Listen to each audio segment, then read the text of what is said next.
Hello students, welcome you all to another session of revision at Infinity. So students, our revision session for CL1, Corporate Level Advanced Audit and Assurance, the revision session, the recorded videos are already published to you and it is available for all of you to watch.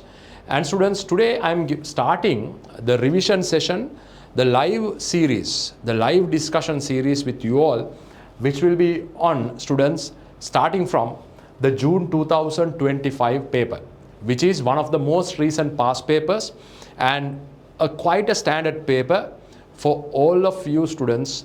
This discussion will be very much helpful because students, you will get the maximum level of knowledge. The latest updated knowledge will be there for you to answer your paper. So 2024-25 June paper, students, quite a standard paper. So your knowledge on starting from the ethics, then audit planning and risk assessment, gathering audit evidence, audit reporting, then digitalization, then students areas such as assurance, internal audit, quality control, all these are tested in this particular paper. So students, you have to remember this when you are answering this paper, that there is no any area that you can omit. There is no area where you can just skip, right? Thinking that I have not studied it, my knowledge is not enough. You can't say like that because examiner tests all the fine points, fine areas in the paper. So what I request from all of you students is to study the entire syllabus. Study everything because you have still time. Still you have a time, say quite more than 2 months of time is there. So now itself you have to study all the areas because students, we can't predict the examiner from where he will be testing. But students, if you study from the beginning to the end, follow our theory course, follow our revision course, students, you will be able to achieve and get the highest marks. So keep that in mind, students. Let's start the paper. I want all of you to do these questions once I do it with you by your own. When I do these questions, you also have to do them by your own because students, it's really important that you do it by your own as well. Then only you get that knowledge. Here in our Infinity, we don't, students, just go through the question. What we do, we will write down the answer as well. That's the kind of comfort, that's the kind of benefit that we are giving to you in answering these papers. Students, answering papers, answering questions is the only way that you can master your examination approach. Okay, so you can study the theory, you can go through our videos, you can go through the study pack, our tutorials, but mastering of the exam comes with answering the questions and the papers. That's why heaps of prize winners are coming from our classes, and the very recent prize winner also from one of our classes as well. So that benefit is given to you, the kind of high level of high quality knowledge is being given. So let's start, students, this paper. You all know now the structure of your paper. Your paper is structured with 3 sections. Section A, you have 10 multiple choice questions, 2 marks each, 10 MCQs, 2 marks each, 20 marks. Then you have section B, section 2, where you have 4 questions of 10 marks, 4 questions of 10 marks each, 40 marks altogether. So each of those 10 marks question will have about 3 marks, 2 marks, sub questions as well. And you have the section 3, which is, students, is the larger questions, 20 marks, 2 questions will be there. So all questions are compulsory, should be answered in English language. Answering is an art which we will master at our class. So without taking much of time, students, we will move on to the MCQs, the multiple choice questions. We will move on. June 2025 CL1 examination paper. In the meantime, students, if you have any doubts, if you have anything to be cleared, like many hundreds of other students who are coming to our classes, you can ask those questions in our Telegram group, WhatsApp group. You can connect to us through LinkedIn, ask those questions in a drop out a message or give us a call as well. So that particular benefit is also given to you by Infinity, by us. Students, section A, section 1, question number 1. Let's read it. CPLC. Hope you all can see the question. CPLC, PLC means, students, it's a listed company. CPLC is a listed company, share market listed company. If the company is listed in stock market, Colombo Stock Exchange, good governance, corporate governance is mandatory. Stock exchange listed companies, corporate governance is mandatory. Listed company with those charged with governance comprising of chairman, executive directors and an independent non-executive director. Only one independent non-executive director is there. But we all know under corporate governance, you need to have, if it is a normal listed company, minimum of 3 non-executive directors. If you can remember your business level studies, under corporate governance, you need to have minimum of 3 non-executive directors or 1/3 of total directors, 1/3 should be non-executive. Then only you will have the board balance. Minimum of 3 should be non-executive or 1/3 of total should be non-executive directors, whichever is higher. Tunak ho, tunen ekak වැඩිපුර.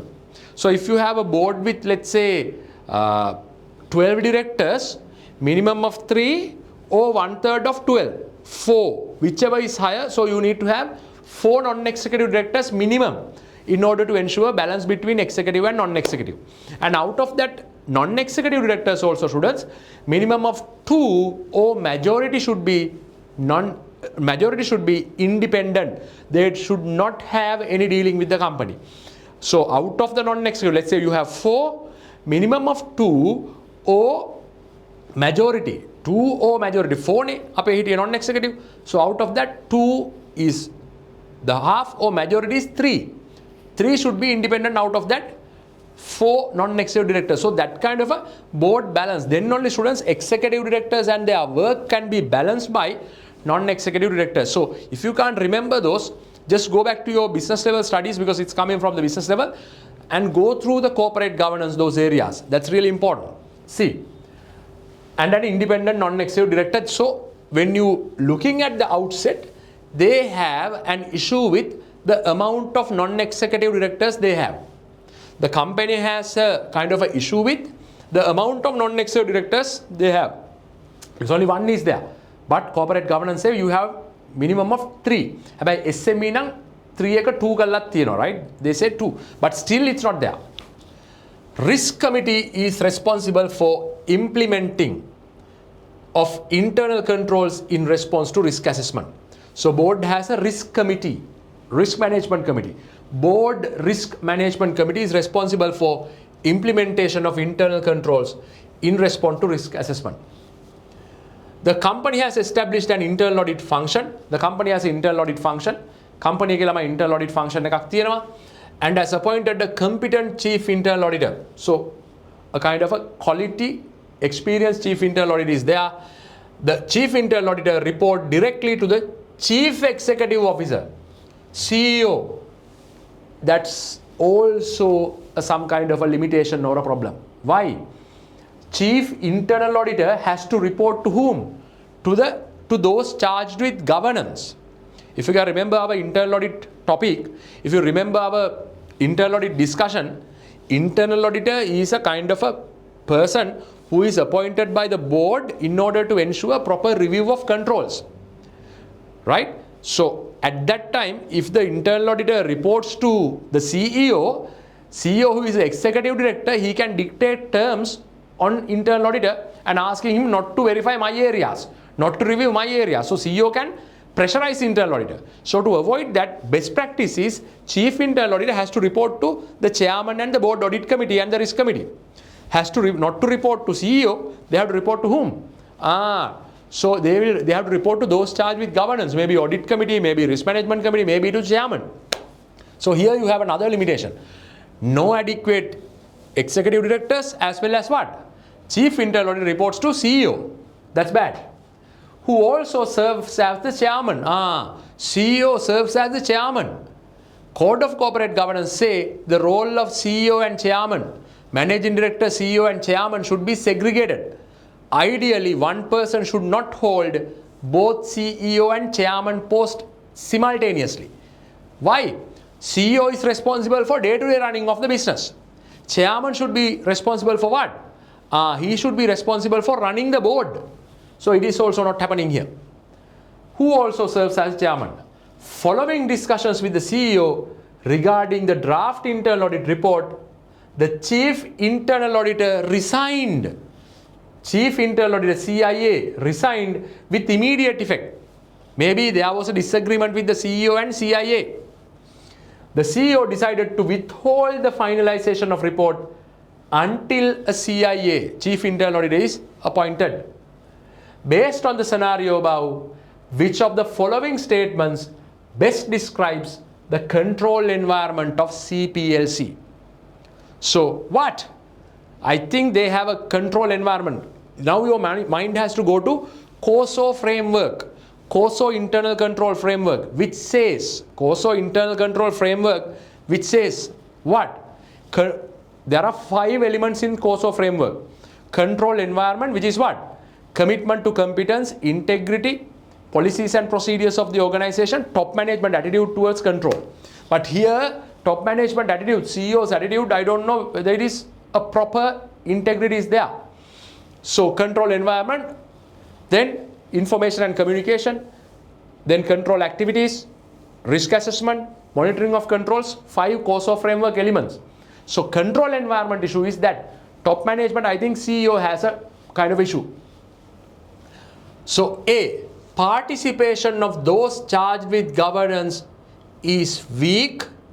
That means the top management, those charged with governance, weak as the extent of their involvement, scrutiny of activities, appropriateness of actions, and interaction with internal auditors is not satisfactory. Yes or no? Yes. The chairman and the non-executive directors and the board of directors, their engagement with the internal auditor is not satisfactory. Ideally, internal auditor has to report to whom? Chairman and the audit committee, and risk committee. But here he is reporting to the CEO, chief executive officer. So ideally there can be issues, right? CEO is the operational guy, so there will be issues. So participation by the top management, the chairman and the board of directors is weak. So A seems to be the answer. Abhi B, C, D, Q, right? We have to read. Management's philosophy and operating style are weak since the approach to risk management is also not satisfactory. Yes, management's philosophy and operating style. This is not a problem of philosophy, but participation by the management on what? Governance. So still the answer is A. Not management philosophy. The philosophical issue එකක් නෙමෙයි. Policy issue එකක් නෙමෙයි. Their participation. The internal audit is not reporting to the chairman and the audit committee. Commitment to competence is inadequate as those charged with governance do not consider competence levels required for particular jobs and how those levels translate into requisite skills and knowledge. This is not regarding commitment to competence. This is top management's participation, interaction with the internal auditor. Human resource policies and practices within the company are not appropriate to address employee recruitment. No. What is the answer? Answer is A. A participation of those charged with governance is weak as the extent of their involvement, scrutiny of activities, appropriateness of actions, and interaction with internal auditor is not satisfactory. That's the answer. Answer is part A. So this question, students, tested from areas of internal audit. Internal audit, you have a separate area. ඒකෙන් මේක test කරේ අද ගිහිල්ලා බලන්න. Today itself see what is the requirement there. Internal audit. Then students, this question is also testing your knowledge on corporate governance. That is also being tested. Corporate governance would test karna. So watch that area, look at that area as well. Very important. Shall we go to 1.2? අපි 1.2 බලමුද ළමයි? See. Look at it. Which of the following statements is correct about modifying an assurance report? So this is coming from assurance. So if you can remember, Sri Lanka standards on review engagements 2400, SLSRE 2400, 2410 review engagements, review of interim financial statements, SLSAE 3000 assurance engagements, agreed upon procedures. Then you have areas such as compilation, those kind of areas. So All these standards are relevant. Assurance. Assurance can be, students, what? Limited assurance and reasonable assurance. Limited assurance in review, reasonable assurance in audit. Right? Assurance report can be unmodified, true and fair, or can be modified due to several reasons. Can be practitioner unable to obtain sufficient and appropriate evidence, or what? Or there are misstatements which are material and pervasive. Remember, right? Following statement is correct about modifying an assurance report. Unlike a reasonable assurance report, high level of assurance like audit, a limited assurance report is not modified as it only provides negative assurance. Read. Unlike a reasonable assurance report, audit report, a limited assurance report like a review report is not modified. Incorrect. Review reports like limited assurance reports are also what? Modified. Evat modify karna, as it only provides negative assurance. No, that's incorrect. Limited assurance reports are also modified. So answer A, incorrect. We have to find the correct. Although the level of assurance differ, whether it is limited assurance or reasonable assurance, level of assurance differ between reasonable assurance report and a limited assurance report, the reasons for modifying the conclusion are same for both. Correct or not? Correct. Reasons for modifying is either misstatements which are material or pervasive, or unable to obtain audit evidence, or limitation of scope, which is what? Which is material or pervasive. Only those two. Based on those two, you modify either unlimited, what you call reasonable assurance, or limited assurance, whatever. So answer is B. See, Balan, when the auditor is unable to express reasonable assurance, limited assurance is expressed by way of a except for opinion. No, except for opinion means what? Qualified opinion. It's not limited assurance, it's except for means qualified. A reasonable assurance report can be modified without qualifying the conclusion by including an emphasis of matter paragraph, but this is not applicable to limited assurance report. No, emphasis of matter paragraph also included in limited assurance report as well. So answer is B. Mege answer kalamai B. So 1.1 answer A, 1.2 answer is B. Everybody look at that question. ප්‍රශ්න බලන්න හැමෝම. See whether you understand it. ඔයාලට ඒක තේරුණාද කියලා බලන්න.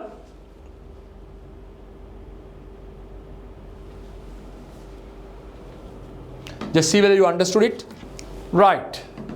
Students, let's move to 1.3 everybody. See. Look at it. Read. Read with me. Reading of a question itself is, students, is having some sort of a art. Why? You need to read this properly and then understand. You have to read with a logical mind and you have to understand this also very effectively. හරියට කියවලා හරියට understand කරන්නත් ඕන ළමයි. So let's read it. As part of the audit of Appliance Distributors Private Limited, this is a private limited, the auditor evaluated a particular control and noted the following facts about it. Right? So, as part of the audit, auditor noted following points. First, credit customers are assigned credit limits in the ERP system. So, when you sell customers on credit, when you are selling on credit, you set a limit in the ERP system. So beyond that, you can't sell. If you are selling beyond that, you need to get special exceptional approval. So say based on the credit worthiness of the customer, a limit is set for, say, a new customer or a kind of a not so much sound customer, a lower limit, maybe a kind of a very well financial standing, and you have a lot of experience of selling to that customer. At that time, you set a higher limit. The system prevents invoicing the customer if the amount outstanding is over the credit limit. So system has a control. This is an application control. IT controls are two types. IT general controls, which are implemented for the system as a whole, covering many applications. and IT application controls at the business process level. So say credit, what do you call, credit process, or maybe you have for procurement process, sales process, you have application controls. So this is a control which is for the sales process, receivables. So application control is there where you can't sell beyond that if that particular customer has a limit, sales already done which are not settled more than the limit. එතනින් එහාට ඔයාලට විකුණන්න බෑ without approval. So it's a IT application control at application level. Annually, the credit officer review the credit limits of the customers by taking into account the financial and non-financial data provided by the customers and the past repayment patterns of the customers. So annually, your credit control officer reviews whether this particular customer needs to be given this kind of a limit. Based on the financial and non-financial data, maybe previous repayment track record, maybe their financial standing, non-financial standing, you can evaluate and say whether they deserve this much of credit. If you can increase the credit or you can decrease the credit as well. Annually, the credit officer reviews that. 3. The testing performed by the auditor on a sample of 25 credit customers indicated that no credit limits reviews have been performed on 5 credit customers, and in 2 instances the system has not been updated on the revised credit limits as per the operations procedure manual. So you tested 25 credit customers whether this review was done by the credit officer. 5 instances credit review was not done, and for 2 instances limits were not changed as well. There is a but there is a particular designed control, but control not implemented properly, effectively. Which of the following best describes the auditor's assessment about the above control? What describes best on this control? The control is design. Control එක design කරලා තියෙන්නේ. Yes, control is there no. Credit limit review has to be there. Design. Design means control design means control is implemented. Sorry, control is designed and it's in place. මේක කරන්න ඕන කියලා policy එකේ තියෙනවා. Annually limits should be reviewed by credit officer. Implemented properly. Yes, it's implemented as well. ඒක procedure manual ඔක්කොගෙම තියෙනවා. But what? But is not operating effectively. මේ මිනිස්සු මේක කළා නැහැ. That's the answer. Right? Answer is A. Control is designed. There is a control. Credit limits are there. And also procedure manual say these credit customers annually you got to review it. Implemented. ඒක implement කළා policy එකක් තියෙනවා. But what? Not operating effectively. This has not been done by the credit officer. මිනිහා කළා නැහැ. So design control is in place. Implemented. The policy is there where you have to annually review limits, but not operating effectively. They have not done it. So answer is A. This describes the issue.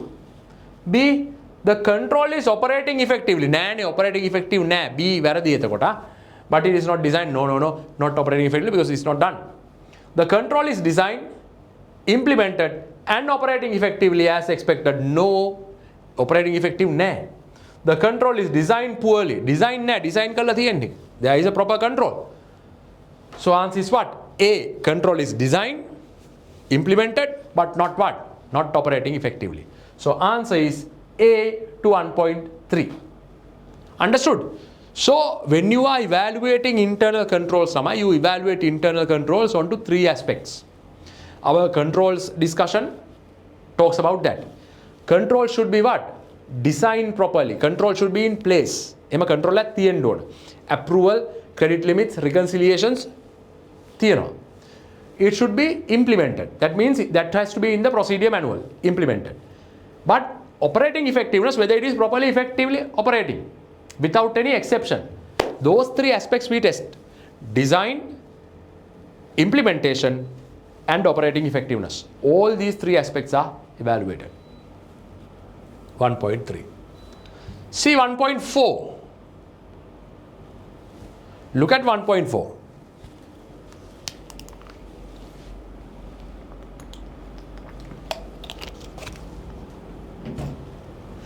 During a meeting with the audit committee, the auditor discussed certain significant deficiencies in internal controls identified during the planning phase itself. Certain deficiencies in controls were identified at the audit planning itself. A written report on all internal control deficiencies was provided to the management at the end of the audit. Written report on these deficiencies were provided to the management at the end of the audit. The management was of the view that all deficiencies must be communicated to the management first and then agreed with them before communicating to the audit committee. During a meeting with the audit committee is the board subcommittee, no? They will be the ones who are overseeing whether there is a proper internal audit or external audit is there, comprising solely on non-executive directors. They are the ones who are liaising with the auditors. The auditor discussed certain significant deficiencies with the internal audit or internal controls identified during the planning phase. A written report on all internal control deficiencies was provided to the management, CEO and the senior management.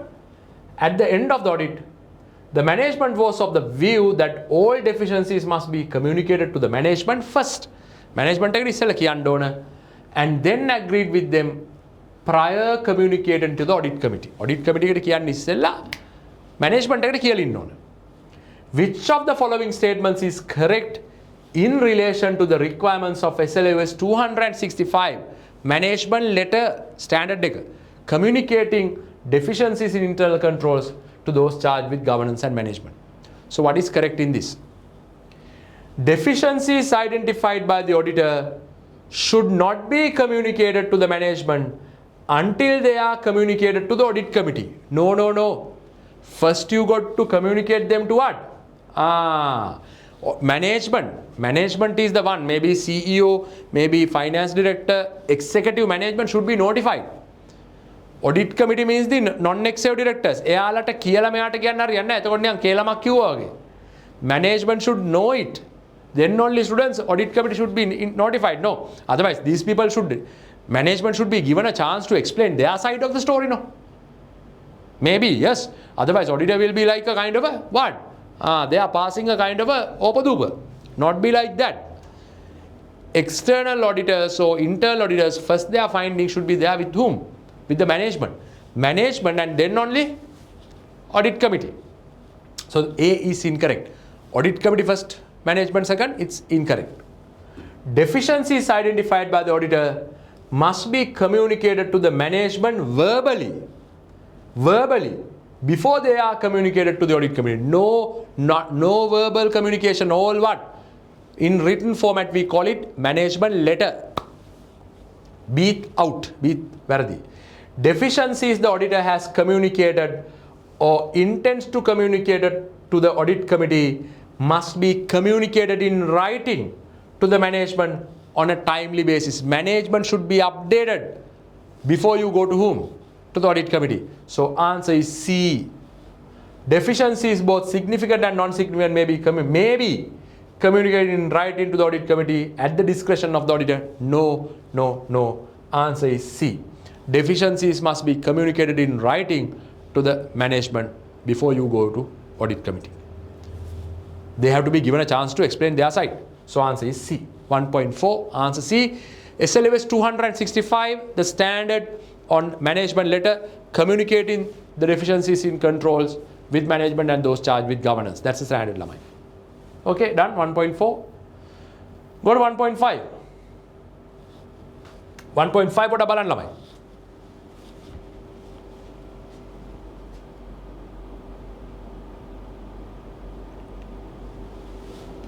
See, you are performing the audit of You Build Private Limited. You Build Private Limited, UB, for the year ended 31st March 2025. You are auditing it for the year of 31st March 2025.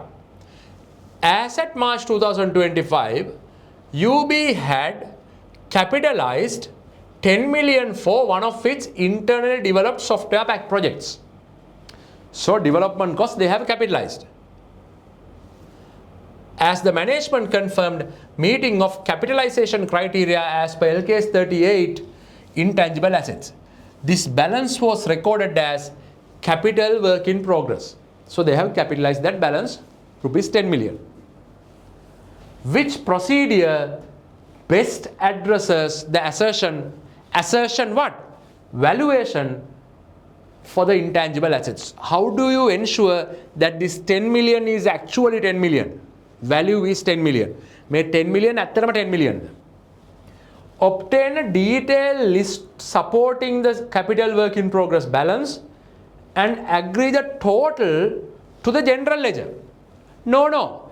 Agreeing the total to the general ledger will not ensure valuation. It will ensure completeness. It will ensure completeness, casting, but not valuation. Correct value කියන එක. Value can be established by what? Getting a valuation report, doing some calculations and see whether the value is correct. That's how. Okay. See whether there is proper depreciation, amortization, impairment. Then only you can establish the valuation. Whether the value is correct. Get a expert valuation, impairment consideration, depreciation or whatever. 2. Perform an independent recalculation of the capital work in progress balance based on budgeted expenses. Budget එකත් එක්ක බැලුවොත් ළමයි ඔයාට මේ value එක හරිද කියලා බලන්න බෑ. But you can ensure whether you are within the budgeted norms. Budget norms එකක් ඉන්නවද කියලා, whether you are within the budgets you can see, but not the accuracy of the valuation you can't. Obtain a detailed list supporting the addition to intangible assets and check the casting. Additions check කරලා වැඩක් නෑ ළමයි. Consider impairment indicators and whether the management has performed reliable impairment review. Impairment, whether the 10 million actually impaired value එක අඩු වෙලාද? What is the answer? D. Answer is D, everybody. Whether this is impaired properly. So everybody, when you are learning, when you are studying, go to the detailed audit procedures. You have test of controls, you have analytical procedures, you have substantive detailed audit procedures in gathering audit evidence. All these three you have to study well. For every assertion in every area, we did in our theory class, for every assertion in every area, you got to have a kind of, maybe for each assertion, 1 or 2 audit procedures should be in your mind. For each assertion, maybe rights and obligations, existence, valuation, occurrence, cutoff, you need to have audit procedures. Go to 1.6 everybody. 1.6 එකට යන්න හැමෝම.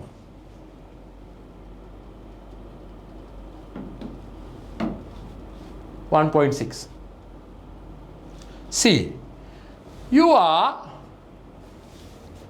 the audit manager at Ledger and Company. You are the audit manager at Ledger and Company. The following are 4 statements made by the senior partner relating to responses to confirmations called by an auditor. Right? These are responses for confirmations called by the auditor. Failure of the confirming party. Maybe you are asking the receivables to confirm. Debtors are asked to confirm the balance. Maybe bank manager is asked to confirm the bank balance. External evidence coming from external party. So high reliability, right? Failure of the confirming party to respond to the confirmation request. One response can be, you ask the receivable, the debtor to confirm the balance. Debtor do not respond. We call it non-response. Number 1. Number 2, failure of the confirming party to respond to a positive confirmation request. Confirmations can be 2 types, positive confirmation and negative confirmation. Positive confirmation means the auditor is asking the debtor to confirm the balance even they agree or disagree. Agree, you have to confirm whether they are agreeing. Disagree, they have to confirm whether they are disagreeing with the amount. So they don't reply to that positive confirmation. Negative confirmation means, students, they reply on only, they are disagreeing only. If they are agreeing, they don't reply. So failure of the confirming party to respond to a positive confirmation. Agree or disagree, nothing, they respond. A confirmation request is returned undelivered due to wrong address. Request undelivered because the address is incorrect. Not receiving a response to a negative confirmation response. Negative confirmation එකකට ළමයි respond කරන්නේ නැහැ. They don't respond to a negative response. What? They agree with the balance. Positive confirmation means they have to respond. Confirming party or debtor. A debtor ළමයි respond කරන්න ඕන. ඒගොල්ලෝ agree නම් agree කියලා, disagree නම් disagree with the amount. So they have to respond. But negative confirmation means they will not respond if they agree. Agree and respond කරන්නේ නැහැ. If they disagree only, they will respond. So which of the above circumstances amount to a non-response? Non-response එකක් වෙන්නේ මොකද්ද? 1. Failure of the confirming party to respond to a confirmation request. Confirmation request එකට respond කරන්නේ නැති එක non-respond. Failure of the confirming party to respond to a positive confirmation request. ඒ කියන්නේ positive එකට respond කරන්නේ නැහැ කියන්නේ non-response. A confirming request returned undelivered with wrong address. 1, 2, 3. Not receiving a response to negative confirmation request is what? That means party is agreeing. So 4 out. 4 වැරදි. So 4 තියෙන හැම එකම වැරදි ළමයි. B, C, D all are incorrect. Answer is A. 1, 2, 3. Right? 1, 2, 3 is the answer. Answer is A. Go to next. Which of the following? හොඳට බලා ගන්නවා දැන් there are sample selection of debtors when confirming. Or sample selection එකක් බලන්න. Negative debtors, then debtors with long outstanding balances, debtors with incorrect values, debtors with large balances. Okay. ඒක ඊට පස්සේ what is positive confirmation, what is negative confirmation. හොඳට බලා ගන්න. And how to perform an inventory count, cash count, how to audit impairment.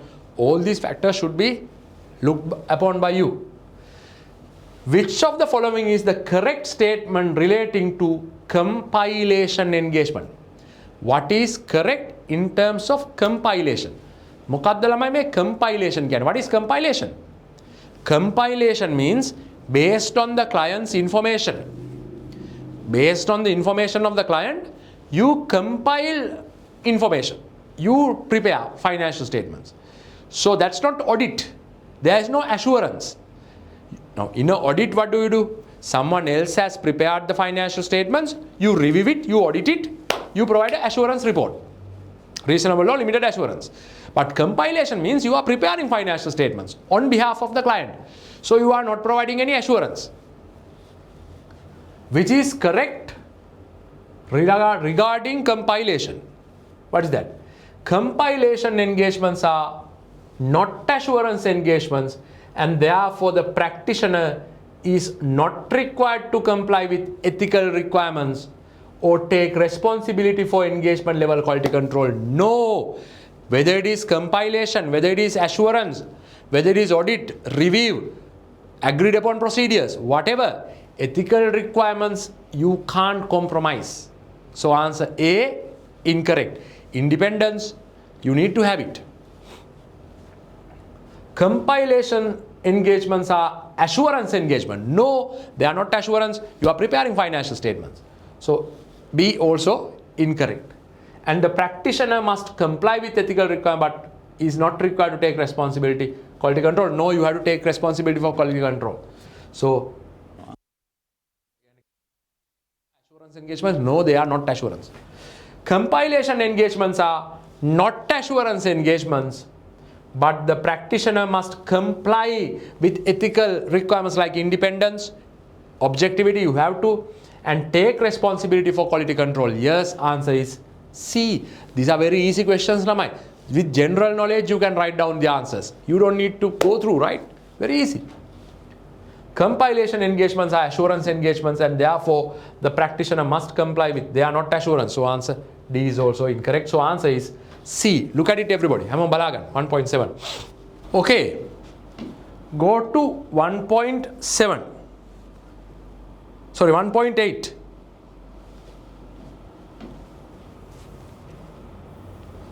See, you are auditing purchases in a large manufacturing company, right?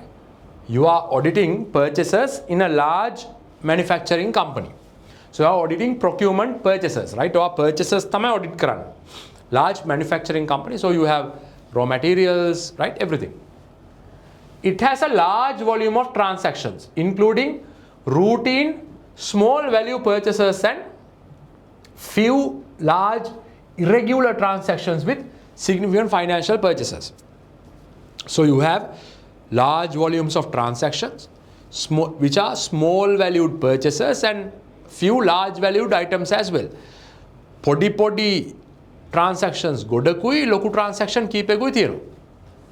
After completing the risk assessment, you have decided to select a high level of sample transactions and a further sample of 30 purchase transactions for testing. So, high level of transactions, high volume, you wanted to test. In selecting the sample of 30, you decided to select every 10th transaction from the purchase. Every 10th sample, every 10th transaction, every 10th. What is that?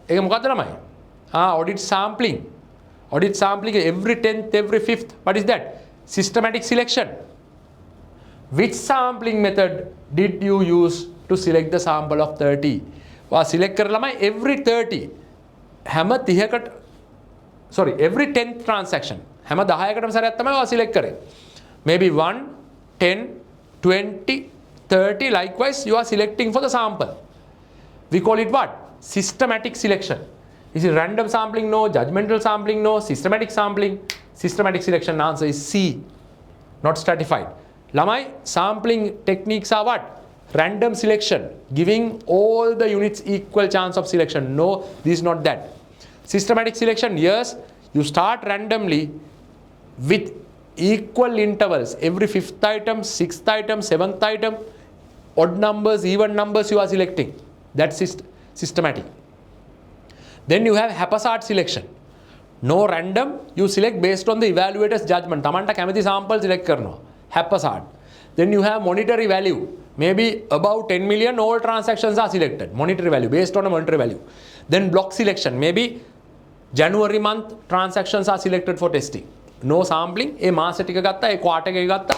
Block selection.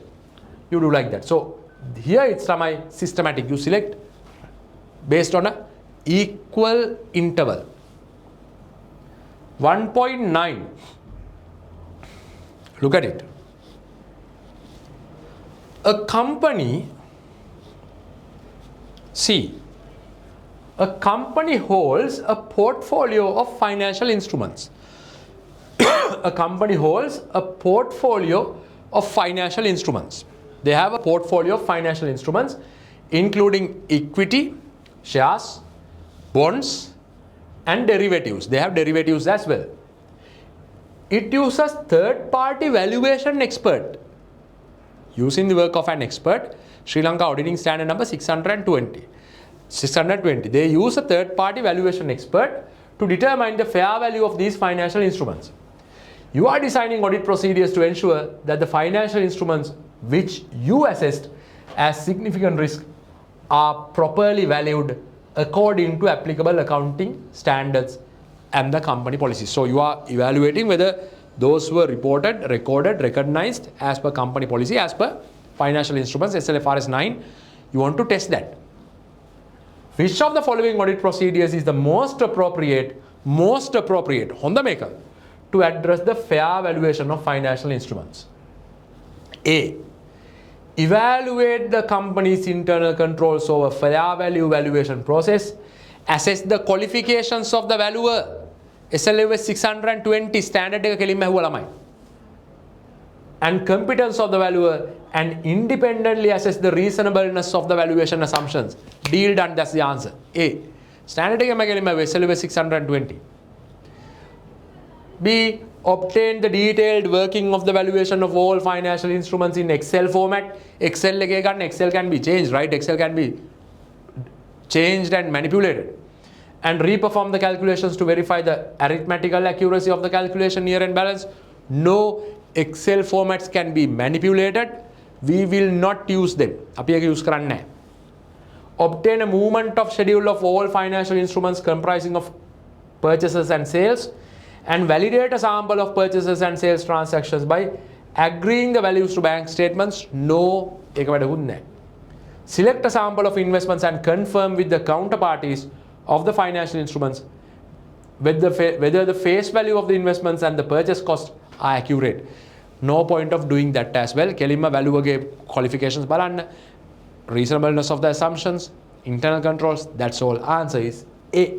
Standard SLV 620. Hondara balanna tested. 3 standards are there using the work of others. Experts 620, internal audit 610, service organization 402. ඔය standards 3 620, 610, 402. තුනම හොඳට බලා ගන්නමයි. Tested can be tested. Last MCQ. Tally Associates TA, a firm of chartered accountants, was appointed as the auditor of Premier Private Limited for the year ended 31st March 2025, replacing the previous auditor. A new audit firm was appointed, replacing the previous auditor.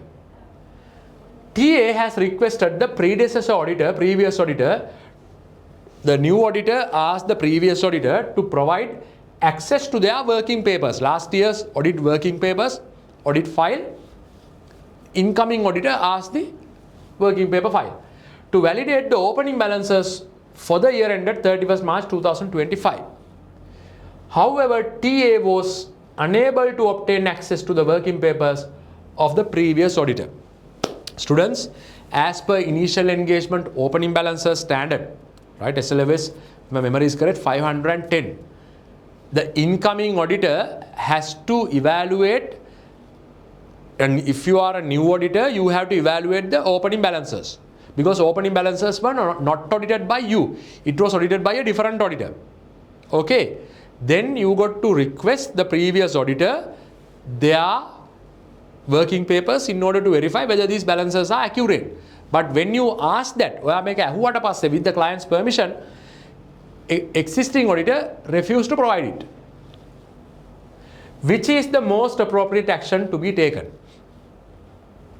TA can obtain and rely on the opening balances from the prior year audited financial statements without any further verification, as they are already audited. No point. Even though they were audited, you can't blindly take them for your audit. You have to do some procedures if the existing auditor not providing.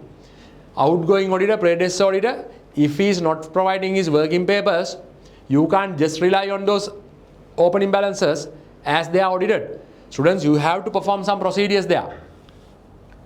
TA should perform additional audit procedures to verify the opening balances as part of the audit procedures relating to 31st March 2025. Incoming new auditor has to perform procedures on them. Yes, answer is B. TA should disregard corresponding figures entirely as it is predecessor auditor's responsibility. No, it's part of your responsibility. TA must qualify the audit report due to predecessor auditor's inability to provide access. You can qualify or qualify because you don't have the access. But before that, what you got to do? Those balances has to be evaluated by you yourself. Answer is B. Additional procedures has to be performed. Agree? So when you read these questions, Lamai, these questions are very regulatory, very easy questions. You all can answer. Answer questions. So today, as our first live session, I wanted to give you insights on this question. Multiple choice. We did 10 questions, Lamai.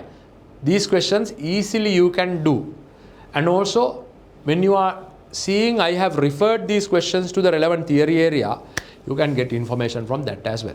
Information, right? So if you need any further assistance, our theory videos are also there. You can watch them as well.